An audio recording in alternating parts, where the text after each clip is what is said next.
So hello everyone, स्वागत है आप सभी का लाडलोस। ठीक है, एक विकल्प में। और मेरा नाम मनीष है और मैं एक गाइड करने वाला आदमी हूँ। ठीक है, नॉट की आदमी हूँ यार। आप सभी की तरह हूँ। ठीक है, आप सभी का भैया हूँ। ठीक है ना। और मैं आप सभी को गाइड करता हूँ और जो भी इंपॉर्टेंट चीज़ें होती है सब्जेक्ट में होती है या सब्जेक्ट के अंदर चैप्टर के अंदर होती है, वो सारी चीज़ें मैं आप सभी को देता हूँ। एंड मैं आप सभी के साथ पूरे 1 साल रहने वाला हूँ, याद रखना। ठीक है, अगर आप जुड़ जाओगे ना तब बेस्ट करके दिखाओगे, क्योंकि आपको बेस्ट कंटेंट यहाँ पर मिलेगा। हर सब्जेक्ट में आपको हर सारी चीजें दूंगा। जैसे अभी आपको मैं बता रहा हूँ चैप्टर वाइज टॉपिक इंपोर्टेंट, फिर मैं चैप्टर भी आपको लेकर आने वाला हूँ, फिर आपको पढ़ाने वाला हूँ। फिर बेहतर तरीके से आप मचा डालने वाले हो, फोड़ डालने वाले हो, फाड़ डालने वाले हो। ठीक है, सो बेहतर तरीके से पढ़ सकते हो, मचा सकते हो। आइए, और आज हम लोग फिजिक्स का देखेंगे भाई। जितने भी चैप्टर्स हैं 2027 के लिए इंपोर्टेंट सिलेबस के अकॉर्डिंग हमने ये सारी चीजों को लिया है। ठीक है, तो सबसे पहला जो आपका चैप्टर है लाडलो, इलेक्ट्रिक चार्ज एंड फील्ड है, मतलब विद्युत आवेश तथा क्षेत्र। ठीक है, अब यहाँ से जितने भी टॉपिक है जहां से आपके सवाल बनेंगे, वो सारा का सारा सवाल हमने लिया लाडलो।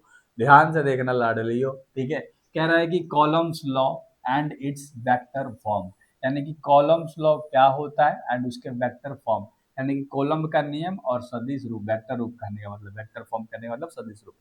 Electric field and field lines, यानी वैद्युत क्षेत्र एवं वैद्युत रेखाएं। Electric dipole and dipole moments, यानी वैद्युत द्विध्रुव और द्विध्रुव आघूर्ण, ये आपको पढ़ना है। फिर गॉस लो भैया, सबसे इंपॉर्टेंट। ठीक है, एंड इट्स एप्लीकेशन, यानी गॉस का नियम क्या है एंड उसके अनुप्रयोग क्या है ना। मैं बोथ लैंग्वेज, यानी कि मैं दोनों लैंग्वेज को गाइड करता हूँ, याद रख लेना। मैं खुद एक सीबीएसई बोर्ड से पढ़ा हुआ, फिर बिहार बोर्ड से पढ़ा हुआ आदमी हूँ। ठीक है ना। हाँ, तो मुझे अच्छे तरीके से नॉलेज है। Gauss law and its application जरूर याद कर लेना। ठीक है, इस पे जरूर फोकस करके पढ़ना, जो आपके टीचर्स पढ़ाएंगे, याद रखिएगा। अगला कर रहा है इलेक्ट्रोस्टैटिक पोटेंशियल एंड कैपेसिटेंस, यानी अस्थिर विद्युत विभव एंड धारिता, यानी electric potential and potential difference. इसमें इंपॉर्टेंट टॉपिक है। सबसे पहले इलेक्ट्रिक पोटेंशियल पढ़ लेना, फिर पोटेंशियल डिफरेंस क्या होता है, यानी वैद्युत विभव एंड विभवांतर। पोटेंशियल डिफरेंस मतलब विभवांतर, जरूर पढ़ना। Relation between E and V, यानी ई एंड वी का संबंध क्या होता है, यहाँ से आपके न्यूमेरिकल्स बनते हैं। ठीक है, 2 नंबर में जरूर पूछता है।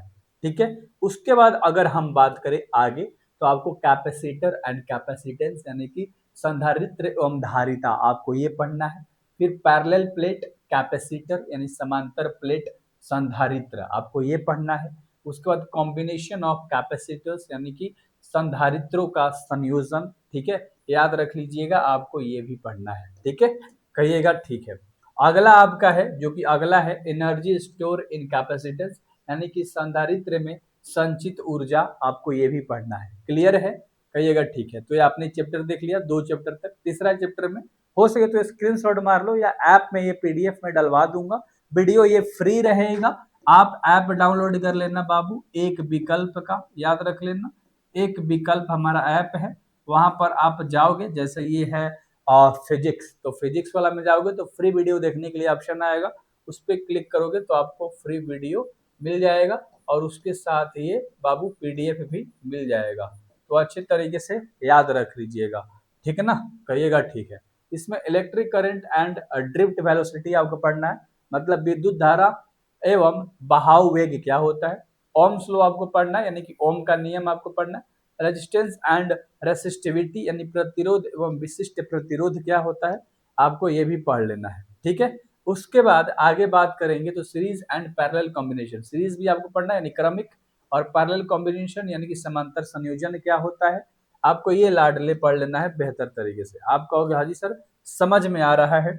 उसके बाद आपका है किरचॉफ लॉ, यानी कि किरचॉफ के नियम आपको पढ़ना है। फिर western bridge and metre bridge, यानी कि वेस्टर्न ब्रिज क्या होता है, मीटर ब्रिज क्या होता है, ये आपको अच्छे तरीके से पढ़ना होगा। आप कहिएगा ठीक है। तो ये भी आपको 3rd चैप्टर में ही पढ़ना है।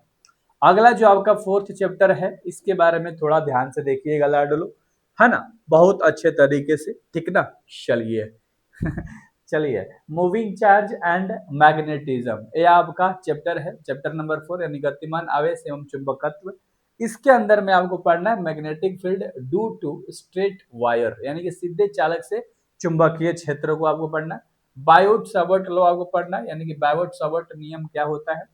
एम्पियर सर्क्यूटल लॉ क्या होता है, ये आपको यानी परिपथ नियम पढ़ लेना है एम्पियर का, ठीक ना। उसके बाद आपको पढ़ना है फोर्स ऑन मूविंग चार्ज, यानी कि लोरेंट फोर्स क्या होता है, शॉर्ट में इसका एक और नाम दिया गया है, यानी दूसरा नाम तो गतिमान आवेश पर बल या लॉरेंज बल भी कह सकते हो, ये आपको पढ़ना है। Force on current carrying conductor, यानी कि धारा वहन करने वाले चालक पर बल, आपको ये भी पढ़ना है। आप कहोगे ठीक है हम पढ़ लेंगे, कोई दिक्कत नहीं है।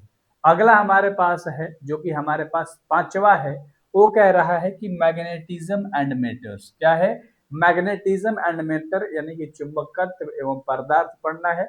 ये चैप्टर का नाम है बेसिकली। इसके अंदर आपको पढ़ना है bar magnet and equivalent, है ना, सेलेनोइड, यानी कि छड़ चुंबक या समतुल्य सोलेनोइड, ठीक है। तो आपको ये पढ़ लेना है, कहोगे ठीक है। अगला मैग्नेटिक डाइपोल मोमेंट, ठीक है, ये आपका बहुत इंपॉर्टेंट टॉपिक है।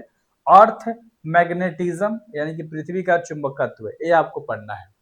नोट कर रहे हो, नहीं नोट कर रहे हो, अच्छा फ्री में पीडीएफ मिल जा रहा है ना आप में, तो आप डाउनलोड कर लेना डिस्क्रिप्शन में होगा, है ना, नोट्स वाले बैच में मिल जाएगा, जैसे फिजिक्स नोट्स, केमिस्ट्री नोट्स, है ना, 149 का है इंपॉर्टेंट क्वेश्चन, और सब्जेक्टिव ऑब्जेक्टिव सब मिल जाता है उसमें। बाकी ये सब पीडीएफ भी आपको वीडियो भी मिल जाते हैं। मैग्नेटिक प्रॉपर्टीज ऑफ मटेरियल्स, यानी कि मैग्नेटिक प्रॉपर्टीज ऑफ मटेरियल्स, यानी पदार्थों के चुंबकीय गुण, पदार्थों के चुंबकीय गुण, ठीक है। चलिए अगला हमारे पास है, जो कि 6 नंबर का चैप्टर है, ध्यान से देखना लाडलो, कौन सा, 6 नंबर का चैप्टर है, जिसे कि इलेक्ट्रोमैग्नेटिक इंडक्शन, यानी विद्युत चुंबकीय प्रेरण, क्या है, इलेक्ट्रोमैग्नेटिक इंडक्शन यानी विद्युत चुंबकीय प्रेरण, है ना। इसमें हम पढ़ेंगे फैराडेज लॉ, क्या पढ़ेंगे, फैराडे के नियम क्या होते हैं, लेंज लॉ यानी लेंज का नियम क्या होता है, फिर सेल्फ, है ना, म्यूचुअल इंडक्शन, यानी कि स्वयं एवं पारस्परिक प्रेरण, आपको ये पढ़ना है। क्लियर, याद हुआ, मतलब Faraday's law, Lenz law and self mutual induction, आपको ये 3 चीजें पढ़नी है ना। मैं दोनों लैंग्वेज को गाइड करता हूं, याद रख लेना, पूरे साल आपको गाइड करने वाला हूं, ठीक है, पूरे साल। तो जुड़ना जरूर लाडलो, बिल्कुल मचा सकते हो, टेंशन नहीं लेना है। एसी जनरेटर पढ़ लेना भैया, एसी जनित्र क्या होता है। अगला जो चैप्टर है जिसका नाम है अल्टरनेटिंग करंट, यानी चैप्टर नंबर 7, चैप्टर नंबर 7, ठीक है, कहोगे ठीक है सर। तो अल्टरनेटिंग करंट देखेंगे, यानी कि परिवर्ती धारा, जिसमें एसी वोल्टेज एंड करंट देखेंगे, यानी कि परिवर्ती धारा एवं वोल्टेज, ठीक है। उसके बाद आर एम एस वैल्यू, यानी प्रभावी मान, आर एम एस, है ना, रिएक्टेंस एंड इम्पेडेंस, यानी कि रिएक्टेंस और प्रतिबाधा क्या होता है। फिर एलसीआर सर्किट भी आपको इसमें पढ़ना होता है अल्टरनेटिंग करंट में ही, है ना, एलसीआर परिपथ, और फिर ट्रांसफार्मर के बारे में पढ़ना है, ट्रांसफार्मर पूछता है, एलसीआर पूछता है, पता आपको, है ना, ये सब आपको अभी पता नहीं होगा वैसे, है ना। ये नंबर भी है ना, अगर आपको कुछ लेना होगा स्पेशल, जैसे मान लो पीडीएफ वगैरह आपको लेना है केमिस्ट्री का, फिजिक्स का, ये सब का ऐप में दिया गया है, वैसे दिया गया है, कैसे आप खरीदोगे, सब चीज उसमें वीडियो वीडियो मिल जाएगा आपको। लेकिन अगर आपको फिर भी नहीं बुझाएगा तो ये कर सकते हो व्हाट्सएप, मैं आप सभी को हेल्प कर दूंगा, ठीक है। चलिए आगे आठवां हम बात करें, आठवां चैप्टर है ray optics and optical instrument, क्या है, ray optics and optical instrument, यानी किरण प्रकाशिकी एवं प्रकाशिकीय यंत्र, ये है, ठीक है, किरण प्रकाशिकी एवं प्रकाशिकीय यंत्र, यानी कि रिफ्लेक्शन एंड रिफ्रैक्शन, क्या है, रिफ्लेक्शन एंड रिफ्रैक्शन, इसी में पढ़ना है। मिरर लेंस फार्मूला पढ़ना है, मिरर फार्मूला, लेंस फार्मूला, ये सब।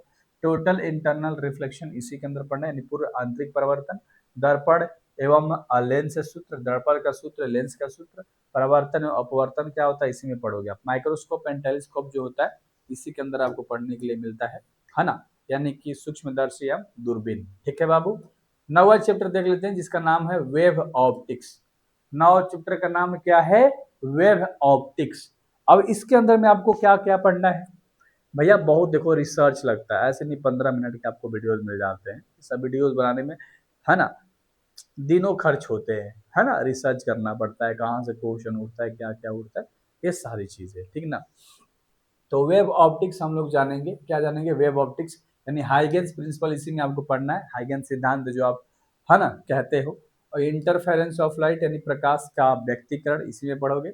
और यंग्स डबल स्लिट एक्सपेरिमेंट, यानी यंग का द्विछिद्र प्रयोग, आपको इसी में पढ़ने के लिए मिलेगा।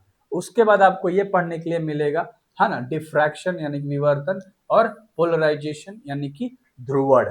ठीक है, कहोगे ठीक है सर। तो ये सब चीजें आपको इसी में पढ़ने के लिए मिलेगा। उसके बाद 10वां नंबर यहाँ पर है डुअल नेचर ऑफ, है ना, रेडिएशन एंड मेटर्स। आपका 10वां चैप्टर है यानी कि विकिरण एवं पदार्थ की अदैत्य प्रकृति। अब इसके अंदर में आपको क्या क्या पढ़ना है, जिससे आपको इसमें पढ़ना है फोटो इलेक्ट्रिकल इफेक्ट यानी प्रकाश वैद्युत प्रभाव। फिर उसके बाद आइंस्टीन इक्वेशन इसी में पढ़ना होगा, ठीक ना, आइंस्टीन समीकरण। और डी ब्रोगली वेवलेंथ यानी डी ब्रोगली तरंग दैर्ध्य आपको इसी चैप्टर में डुअल नेचर में ही आपको पढ़ना। तो आपने 3 गो टॉपिक देख लिया, ठीक है। उसके बाद 11 नंबर का जो चैप्टर आता है उसका नाम है एटम्स यानी कि परमाणु। क्या नाम है? एटम यानी कि परमाणु। इसमें आपको रदरफोर्ड मॉडल पढ़ना होगा, उसके बाद आपको बोर मॉडल पढ़ना होगा, ठीक ना। ये दोनों इंपॉर्टेंट सवाल है जहां से 2-2 नंबर के सवाल बन जाएंगे। फिर हाइगेंस स्पेक्ट्रम, यहाँ से भी 2 नंबर के सवाल आपके देते हैं, 3 नंबर कोई जरूर पूछता है। अगला चैप्टर है न्यूक्लियाई मतलब नाभिक। अब नाभिक ले क्या क्या पूछ सकता है, ध्यान से देखना। कहता है न्यूक्लियर बाइंडिंग एनर्जी, ठीक है। उसके बाद radioactive and decay law, ठीक ना, यानी न्यूक्लियर बाइंडिंग एनर्जी पढ़ोगे, नाभिकीय बंधन ऊर्जा, लाडलियो आ रहा समझ में, लाडलो। उसके बाद half life and mean life यानी कि, है ना, अर्धायु एंड औसत आयु क्या होता है ना, आपको ये इसी में पढ़ना है। फिर न्यूक्लियर फ्यूजन एंड फ्यूजन, नाभिकीय विखंडन एंड संलयन इसमें पढ़ना है, फ्यूजन एंड फ्यूजन, ठीक है, कहोगे ठीक है। 13 नंबर का जो हमारे पास चैप्टर है, 13 नंबर चैप्टर है semiconductor electronics, sorry, semiconductor electronics यानी अर्धचालक इलेक्ट्रॉनिकी। ये क्या होता है भैया? इंट्रिंसिक, है ना, इसमें इसी में पढ़ना है, मतलब इंट्रिंसिक, एक्सट्रिंसिक और सेमीकंडक्टर यानी कि आंतरिक एवं बाह्य अर्धचालक। और PN junction dipole, PN junction diode जिसको बोलते हैं, है ना, आपको ये पढ़ना है, डायोड ही है नॉट डाइपोल। अगला है जीनर डायोड। क्या है जीनर डायोड? यानी कि जेनर डायोड क्या होता है। फिर ट्रांसिस्टर यानी कि सीई कॉन्फ़िगरेशन क्या होता है। फिर लॉजिक गेट एंड और नॉट, है ना, और लॉजिक गेट के अंदर में आपको पढ़ना है 3 गो, ठीक है। चलिए, इसी के साथ आपका समाप्त हो गया आज का इंपोर्टेंट चैप्टर, ठीक है, और टॉपिक्स। तो उम्मीद है कि हर चैप्टर से आपके जितने भी टॉपिक बताए गए हैं आपको समझ में आया होगा। इस चैनल से जरूर जुड़ोगे यार। अगर आपको हिंदी पढ़ना है, कोई भी सब्जेक्ट पढ़ना है ना, आप आर्ट्स के हो, साइंस के हो, कोई मैटर नहीं करता, हमने प्लेलिस्ट बना दिया है, बेहतर तरीके से जाके पढ़ो। आर्ट्स के लिए अलग चैनल है, साइंस के लिए अलग चैनल है, एक विकल्प आर्ट, एक विकल्प साइंस, एक विकल्प 9th एंड 10th।